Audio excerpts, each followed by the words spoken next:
શ્રાદ્ધ કેમ કરવામાં આવે છે? મનુસ્મૃતિમાં એવું લખ્યું છે કે પિતૃઓનું જ્યારે તર્પણ અને પિંડદાન કરીએ છીએ, જેને પિતૃ યજ્ઞ કહેવામાં આવે છે, સાથે સાથે તર્પણથી પિતૃનો આત્મા તૃપ્ત થાય છે અને પિંડદાનથી પિતૃઓને મોક્ષ મળે છે. તર્પણ પિંડથી એવું કહેવાય છે પિતૃઓની ક્ષુધા અને તૃષા એટલે કે ભૂખ અને તરસ શાંત થાય છે, આવું શાસ્ત્ર કહે છે.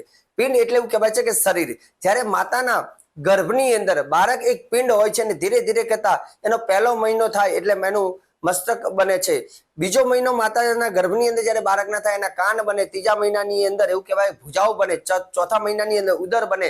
પાંચમા મહિનામાં જંઘા અને છઠ્ઠા મહિનાની અંદર દંત રોમ નખ બને અને સાતમા મહિને રુધિર માંસ અસ્થિ બને. આઠમા મહિના પગ અને નવમા મહિનામાં સંપૂર્ણ અવયવ બને છે. તે રીતે મનુષ્યનું મૃત્યુ થાય એટલે એની પાછળ જ આ રીતે પહેલા દિવસથી માંડીને 10 દિવસ સુધી દસમું કરવામાં આવે છે. દસમું કરવાથી એ વ્યક્તિની એવું કહેવાય છે કે તેની આત્મા બને છે અને પછી 10મું 11મું 12મું 13મું કરી અને એ જીવને પ્રેતમાંથી પિતૃ બનાવવાની ક્રિયા કરવામાં આવે છે. એટલે શ્રાદ્ધ કરવું જોઈએ. શ્રાદ્ધ કરવાથી તમારા પૂર્વજો જે અતૃપ્ત હોય અથવા પ્રેત યોનિમાં હોય તેને સદગતિ મળે છે. એટલે પિતૃઓની પૂજા કરવાથી દેવતાઓના આશીર્વાદ પણ પ્રાપ્ત થાય છે, જેથી શ્રાદ્ધ પુત્રએ હંમેશા એના પિતાનું કરવું જોઈએ.